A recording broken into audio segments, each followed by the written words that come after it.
ओम घृणी सूर्याय नमः। आप सभी का हमारे YouTube चैनल पर हार्दिक स्वागत है। आज रविवार के दिन सुने भगवान सूर्य की उपासना और उसका फल। व्यास जी कहते हैं, कैलाश के रमणीय शिखर पर भगवान महेश्वर सुखपूर्वक बैठे थे। इसी समय स्कंद ने उनके पास जा पृथ्वी पर मस्तक टेककर उन्हें प्रणाम किया और कहा, नाथ, मैं आपसे रविवार का यथार्थ फल सुनना चाहता हूँ। महादेव जी ने कहा, बेटा, रविवार के दिन मनुष्य व्रत रहकर सूर्य को लाल फूलों से अर्घ्य दे और रात को हविष्यान्न भोजन करे। ऐसा करने से वह कभी स्वर्ग से भ्रष्ट नहीं होता। रविवार का व्रत परम पवित्र और हितकर है। वह समस्त कामनाओं को पूर्ण करने वाला, पुण्यप्रद, ऐश्वर्यदायक, रोगनाशक और स्वर्ग तथा मोक्ष प्रदान करने वाला है। यदि रविवार के दिन सूर्य की संक्रांति तथा शुक्ल पक्ष की सप्तमी हो तो उस दिन किया हुआ व्रत, पूजा और जप सब अक्षय होता है। शुक्ल पक्ष के रविवार को ग्रहपति सूर्य की पूजा करनी चाहिए। हाथ में फूल लें। लाल कमल पर विराजमान सुंदर सुशोभित रक्त वस्त्रधारी और लाल रंग के आभूषणों से विभूषित भगवान सूर्य का ध्यान करें और फूलों को सूंघकर ईशान कोण की ओर फेंक दें। इसके बाद आदित्याय विग्रहे भास्कराय धीमहि तन्नो भानुः प्रचोदयात् इस सूर्य गायत्री का जप करें। तदनंतर गुरु के उपदेश के अनुसार विधि पूर्वक पूजा करें। भक्ति के साथ पुष्प और केले आदि के सुंदर फल अर्पण करके जल चढ़ाना चाहिए। जल के बाद चंदन, चंदन के बाद धूप, धूप के बाद दीप, दीप के पश्चात नैवेद्य तथा उसके बाद जल निवेदन करना चाहिए। तत्पश्चात जप, स्तुति, मुद्रा और नमस्कार करना उचित है।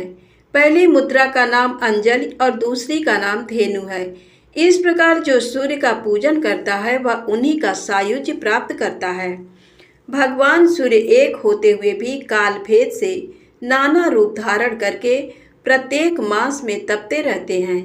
एक ही सूर्य 12 रूपों में प्रकट होते हैं।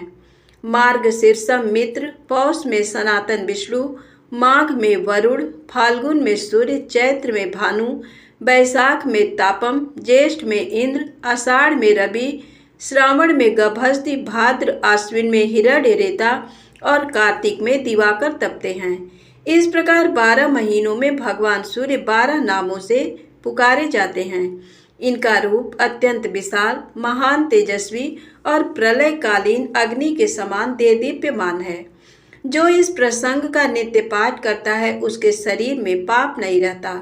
उसे रोग, दरिद्रता और अपमान का कष्ट कभी भी नहीं उठाना पड़ता। वह क्रमशः यश, राज्य, सुख तथा अक्षय स्वर्ग प्राप्त करता है। अब मैं सबको प्रसन्नता प्रदान करने वाले सूर्य के उत्तम महामंत्र का वर्णन करूंगा। उसका भाव इस प्रकार है। सहस्र भुजाओं, किरणों से सुशोभित भगवान आदित्य को नमस्कार है। हाथ में कमल धारण करने वाले वरुण देव को बारंबार नमस्कार है। अंधकार का विनाश करने वाले श्री सूर्यदेव को अनेक बार नमस्कार है। रश्मिमयी सहस्रों भुजाएं धारण करने वाले भानु को नमस्कार है। भगवान, तुम ही ब्रह्मा, तुम ही विष्णु और तुम ही रुद्र हो। तुम्हें नमस्कार है। तुम्हें संपूर्ण प्राणियों के भीतर अग्नि और वायु रूप से विराजमान हो।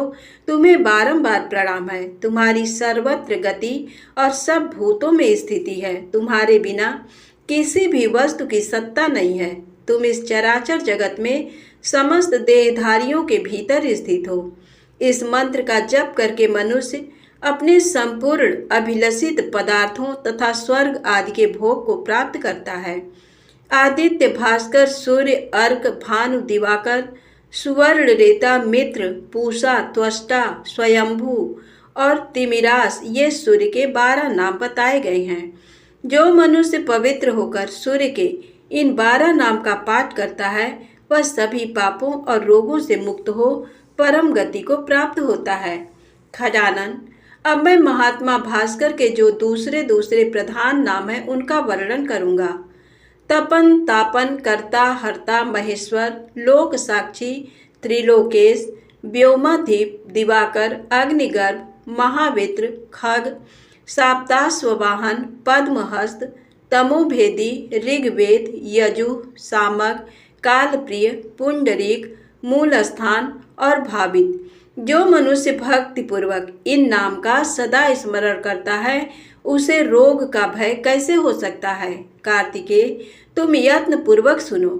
सूर्य का नाम स्मरण सब पाप को हरने वाला और शुभ है। महामते आदित्य की महिमा विषय में तनिक भी संदेह नहीं करना चाहिए। ओम इंद्राय नमः स्वाहा, ओम विष्णवे नमः, इन मंत्रों का जप होम और संध्योपासन करना चाहिए। ये मंत्र सब प्रकार से शांति देने वाले और संपूर्ण विघ्नों के विनाशक हैं। ये सब रोगों का नाश कर डालते हैं। अब महात्मा भास्कर के मूल मंत्र का वर्णन करूंगा जो संपूर्ण कामनाओं एवं प्रयोजनों को सिद्ध करने वाला तथा भोग और मोक्ष प्रदान करने वाला है।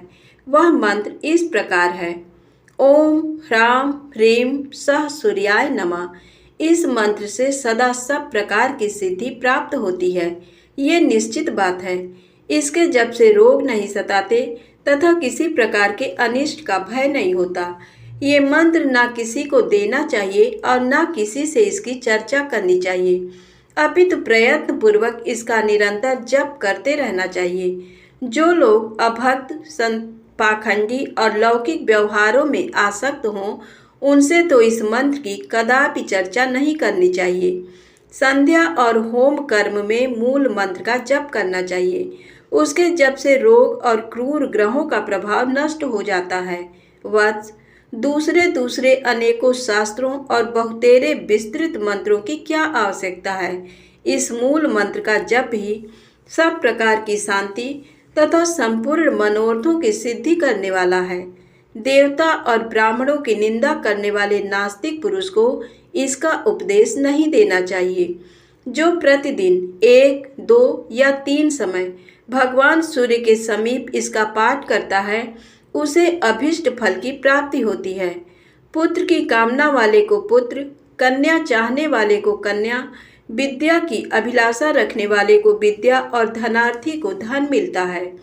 जो शुद्ध आचार विचार से युक्त हो, संयम तथा भक्ति पूर्वक इस प्रसंग का श्रवण करता है वह सभी पापों से मुक्त हो सूर्य लोक को जाता है। सूर्य देवता के व्रत के दिन तथा अन्यान्य व्रत अनुष्ठान यज्ञ पुण्य स्थान और तीर्थों में जो इसका पाठ करता है उसे कोटि गुना फल मिलता है। व्यास जी कहते हैं मध्य देश में भद्रेश्वर नाम से प्रसिद्ध एक चक्रवर्ती राजा थे। वे बहुत सी तपस्याओं तथा नाना प्रकार के व्रतों से पवित्र हो गए थे। प्रतिदिन देवता, ब्राह्मण, अतिथि और गुरुजनों का पूजन करते थे। उनका बर्ताव न्याय के अनुकूल होता था। वे स्वभाव के सुशील और शास्त्रों के तात्पर्य तथा विधान के पारगामी विद्वान थे। सदा सद्भाव पूर्वक प्रजाजनों का पालन करते थे। एक समय की बात है, उनके बाएं हाथ में श्वेत कुष्ठ हो गया।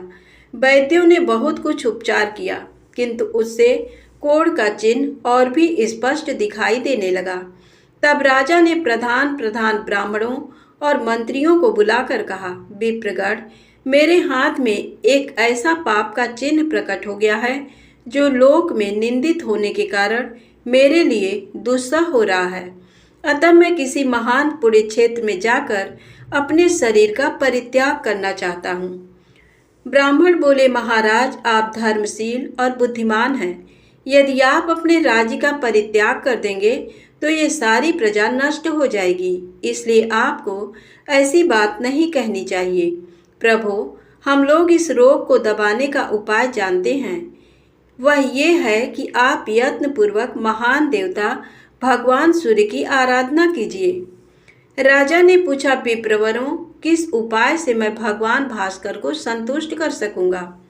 ब्राह्मण बोले, राजन, आप अपने राज्य में ही रहकर सूर्य देव की उपासना कीजिए। ऐसा करने से आप भयंकर पाप से मुक्त हो स्वर्ग और मोक्ष दोनों प्राप्त कर सकेंगे। ये सुनकर सम्राट ने उन श्रेष्ठ ब्राह्मणों को प्रणाम किया और सूर्य की उत्तम आराधना आरंभ की। वे प्रतिदिन मंत्र पाठ, नैवेद्य, नाना प्रकार के फल, अर्घ्य, अक्षत, चपा पुष्प, मदार के पत्ते, लाल चंदन, कुमकुम, सिंदूर, कदली पत्र तथा उसके मनोहर फल आदि के द्वारा भगवान सूर्य की पूजा करते थे। राजा गूलर के पात्र में अर्घ्य सजाकर सदा सूर्य देवता को निवेदन किया करते थे। अर्घ्य देते समय वे मंत्री और पुरोहितों के साथ सदा सूर्य के सामने खड़े रहते थे। उनके साथ आचार्य, रानियां, अंतःपुर में रहने वाले रक्षक तथा उनकी पत्नियां, दास वर्ग तथा अन्य लोग भी रहा करते थे। वे सब लोग प्रतिदिन साथ ही साथ अर्घ्य देते थे। सूर्य देवता के अंगभूत जितने व्रत थे उनका भी उन्होंने एकाग्र चित्त होकर अनुष्ठान किया। क्रमशः 1 वर्ष व्यतीत होने पर राजा का रोग दूर हो गया।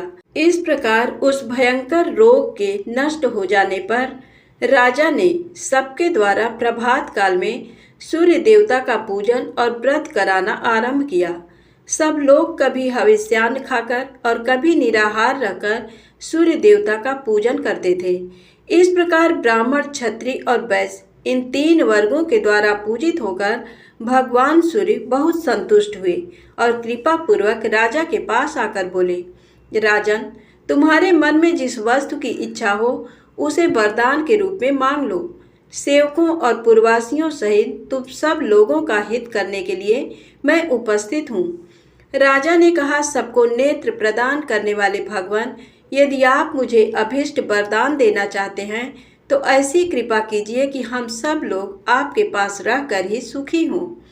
सूर्य बोले, राजन, तुम्हारे मंत्री, पुरोहित, ब्राह्मण, स्त्रियां तथा अन्य परिवार के लोग सभी शुद्ध होकर कल्प पर्यंत मेरे रमणीय धाम में निवास करें। व्यास जी कहते हैं, यूँ कहकर संसार को नेत्र प्रदान करने वाले भगवान सूर्य वहीं अंतर्धान हो गए। तदनंतर राजा भद्रेश्वर अपने पुरवासियों सहित दिव्य लोक में आनंद का अनुभव करने लगे। वहाँ जो कीड़े मकोड़े आदि थे वे भी अपने पुत्र आदि के साथ प्रसन्नता पूर्वक स्वर्ग को सिधारे। इसी प्रकार राजा, ब्राह्मण, कठोर व्रतों का पालन करने वाले मुनि तथा क्षत्रिय आदि अन्य वर्ण सूर्य देवता के धाम में चले गए। जो मनुष्य पवित्रता पूर्वक इस प्रसंग का पाठ करता है उसके सब पाप का नाश हो जाता है तथा वह रुद्र की भांति इस पृथ्वी पर पूजित होता है। जो मानव संयम पूर्वक इसका श्रवण करता है उसे अभीष्ट फल की प्राप्ति होती है। इस अत्यंत गोपनीय रहस्य का भगवान सूर्य ने यमराज को उपदेश दिया था। भूमंडल पर तो व्यास के द्वारा ही इसका प्रचार हुआ है। ब्रह्मा जी कहते हैं, नारद, इस तरह नाना प्रकार के धर्मों का निर्णय सुनाकर भगवान व्यास सम्याप्रास में चले गए। तुम भी इस तत्व को श्रद्धा पूर्वक जानकर सुख से विचरो और समयानुसार भगवान श्री विष्णु के सुयश का सानंद गान करते रहो। साथ ही जगत को धर्म का उपदेश देते हुए जगत गुरु भगवान को प्रसन्न करो। धन्यवाद। दोस्तों, कहानी अच्छी लगी हो तो कृपया मेरे चैनल को सब्सक्राइब करके मेरा सहयोग करें। जय माता दी, जय भोलेनाथ।